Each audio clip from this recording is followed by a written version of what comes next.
Assalamualaikum and good morning to all. So for today's topic, we shall look into topic 2, conceptual framework, part 2.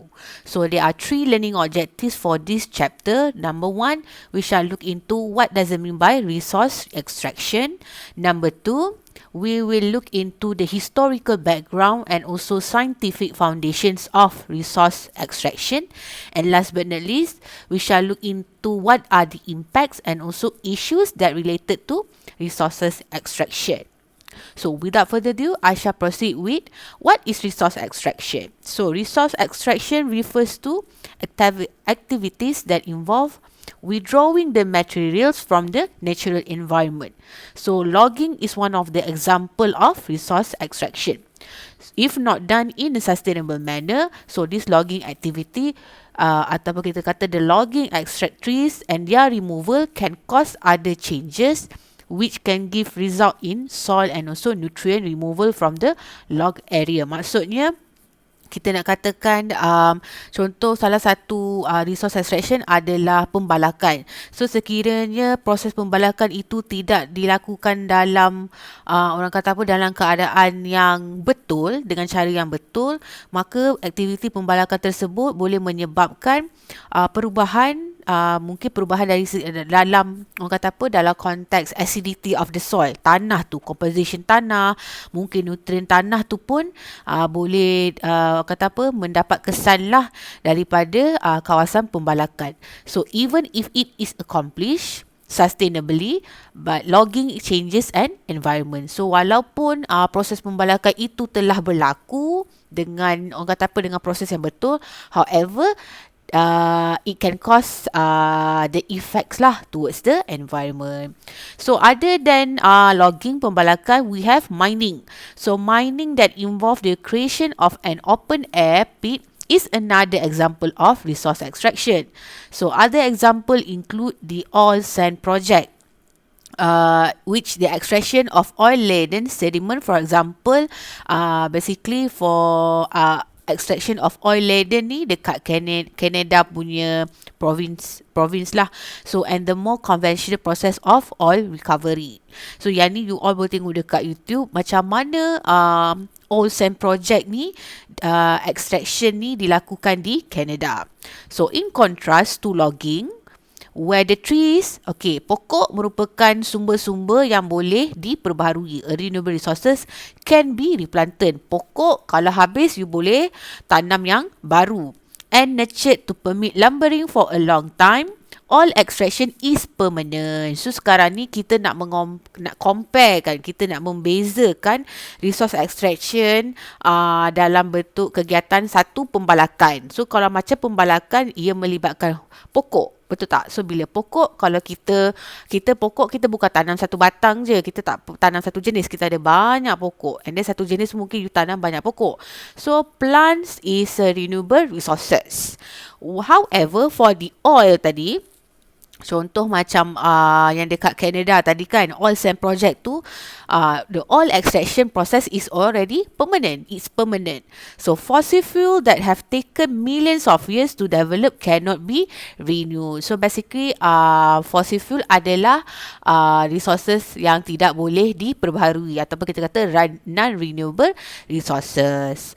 So indeed, the agency, US Geological Survey, said that they have forecast that the amount of recoverable oil will peak and then begin to decline before the year of 2100, because again, oil extraction is permanent and this fossil fuel cannot be renewed. So the effort to minimize the environmental damage of the resources extraction, it can be challenging. Because as the economic benefits of activities such as logging, mining, and the oil sands are considerable. So for example, there are some critics that the oil sand project in Canada have decried the minimal restriction placed on the greenhouse gas emission. So itulah kita katakan dengan resources extraction memberi impak terhadap environment. So basically fossil fuel ni kita tahu it generates energy by burning. Therefore this energy can serve a variety of purpose, from heating the houses to powering the automotive. So again, untuk fossil fuel, there are three main types. Orang kata apa? There are three main types of fossil fuel that correspond to the three states of matter. Number one, coal, arang dalam bentuk solid. Number two, petroleum dalam bentuk liquid. Number three, natural gas dalam bentuk gas. So, for the natural gas, it is not sold at gas station. So, apa yang jual dekat gas station tu adalah gas solid. Minyak gasolin, bukannya natural gas. So, fossil fuel are very popular sources of energy because they are very considered as convenient, effective, plentiful, and also inexpensive. However, there are only a few nations have the most of the world fossil fuel. So in Southeast Asia, Malaysia is the second country lah yang ada biggest fossil fuel. However, whether a fossil fuel form as a solid, liquid ataupun gas tadi, it depends on the location of the resource extraction itself lah. Number two, the composition of the material tadi. And last but not least, the length of the time that the matter was compressed. So macam contoh resources extraction adalah gali minyak. Dekat oil and gas kan, offshore ni semua. So aktiviti kegiatan tersebut memakan masa yang sangat lama. So again, additional information. So according to International Energy Agency, IEA, they has predicted that the world will need almost 60% more energy in 2030 compared that we did in 2002. Maksudnya energi ni, fossil fuel ni sangat diperlukan menjelang tahun 2030. Keperluan tu lebih tinggi daripada keperluan bumi memerlukan fossil fuel kepada tahun 2002. So, this agency kata they believe that the fossil fuel will still be supplying most of the needs by 2030. So, that's why lah ada wujudnya pendedahan tentang sustainable development. Supaya kita tahu penggunaan pemakaian energi ni perlulah secara sustainable. So first stage you need to know what is resource extraction. So moving on, kita nak tengok sikit historical background and also scientific foundations lah about resource extraction. So these resource extraction activities have been practiced for thousands of years. Benda ni bukan benda baru, benda dah lama. Even the archaeologists evidence indicates that 6,000 years ago, the Egyptians mined by building a fire against a rock face. Sebab kita kata tadi, fossil fuel generate energy by burning. So then the dousing the fire with cold water to split the rock. So the use of gunpowder to blast away the rock dates back to in 1617 in Germany. They are open pit mining is more recent development since sophisticated machinery is needed to expose the subsurface material and to haul it away. So basically, yang untuk first point ni menceritakan tentang macam mana proses resource extraction berlaku 6,000 tahun yang lalu. Okay, second point, logging. Okay, logging. Logging dates back to the use of land to raise crops and livestock. So, sebenarnya pembalakan ni bertujuan untuk penggunaan tanah untuk membangunkan hasil-hasil pertanian dan juga hasil-hasil bahan mentah livestock, iaitu contohnya macam ayam, itik, kambing, lembu, kuda and so on and so forth. So, in North America, so kat sini dia kata highlightkan North America. So, you all tahu North America kita ada Canada, kita ada Mexico and kita ada part of it United States of America. So this began in the 1820s on the East Coast and near the end of that century as a settlement from Europe expanded westward. And then moving on, number 3 is clear cutting. So clear cutting ni is a process in the logging tadi. Dia merupakan satu jenis lah aktiviti pembalakan. The type of logging in which nearly all trees in a given area are being removed. Maksudnya memang habis totally kosong lah satu kawasan tu kan. So it is a resources extractive practice on several levels. So complete removal of the forest canopy expose the ground to more sunlight. So bila satu kawasan tanah tu dah memang tak ada pokok, memang licin habis, so tanah tu akan terdedah kepada cahaya matahari which can dry the soil, yang boleh orang kata apa, mengeringkan tanah-tanah tu lah.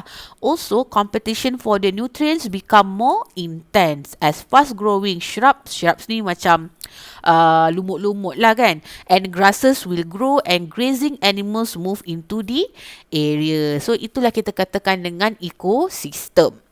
On the other level, removing trees can increase the surface movement of water which can increase erosion.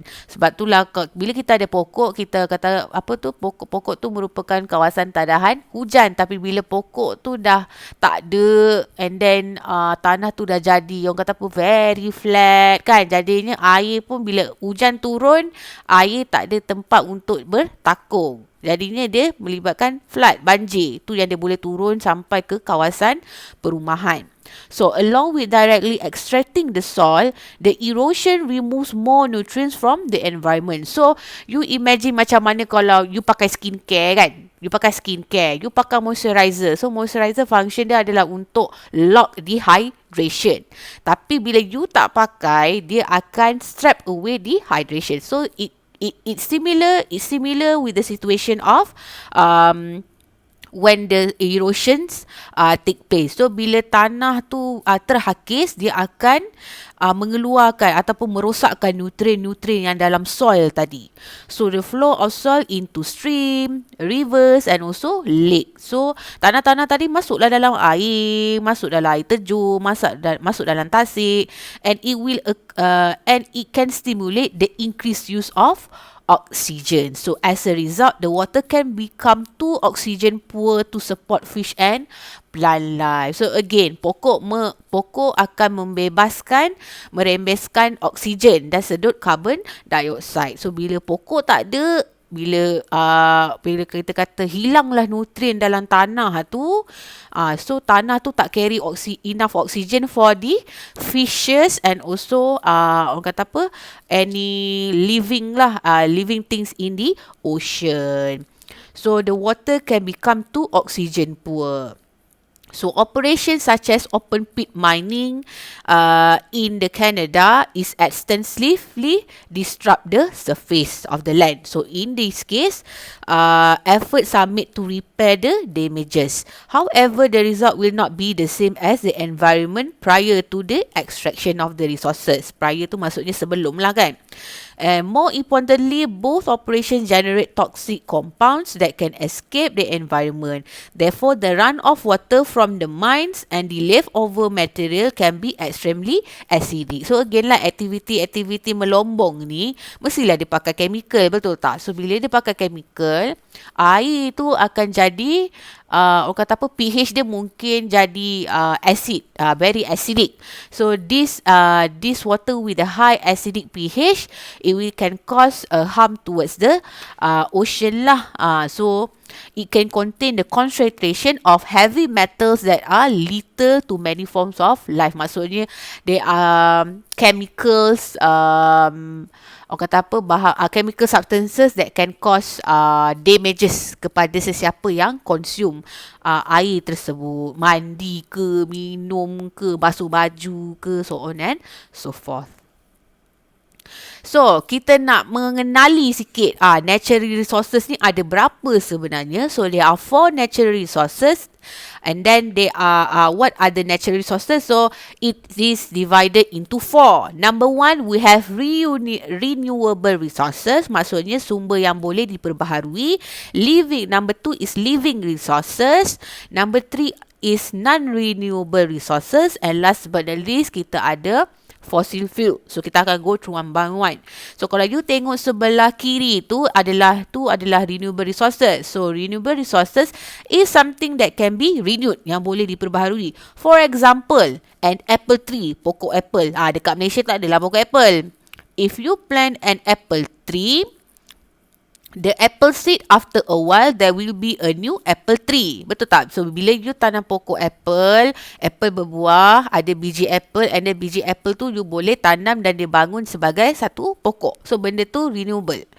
So renewable resources are very important because if you couldn't plant stuff from other plants, then we would not be able to grow other things. Maksudnya macam pokok apple ni, bangunkan pokok apple, dia tumbuh buah. Buah tu dia boleh bagi biji yang kita boleh tanam pokok apple, dan buah apple tu kita boleh makan. Moving on, kita nak tengok the second natural resources, which is living resources. So living resources are important to us because they give us food. So some example are like livestock lah. Contohnya macam lembu, itik, kambing, ayam. Itu livestock lah. Like blackberries, pork and strawberries. So if we didn't take care of our living plants and animals, then we would not have enough food. Itu kita katakan dengan living resources. Next, the third natural resources are the non-renewable resources. So non-renewable resources such as iron, gold, silver, copper. Orang kata apa, non-renewable resources ni kalau you tengok, dia very expensive lah kan. So they are important because we need them for coins. Nak buat duit shilling, nak buat senjata api, nak buat barang kemas. So this is very important that we use them wisely, or else we will run out of them. So kalau you tengok contohnya macam emas kan, emas ni adalah benda yang susah sangat nak dapat, and dia sangat mahal. So dalam, orang kata apa, dalam perspektif industri copper. Copper ni banyak kegunaan dia dalam barangan-barangan elektrik, nak buat, orang kata apa, nak buat infrastructure. That's why we need to use it wisely. And orang kata apa, kita bukan sahaja macam menggunakan tanpa, orang kata apa, tanpa berhati-hati. Kita kena gunakan secara sustain lah, sustainably, in a sustainably manner. And last but not least is fossil fuel. So again macam Miss cakap tadi, so fossil fuel ni dia ada 3 kategori tadi tu kan.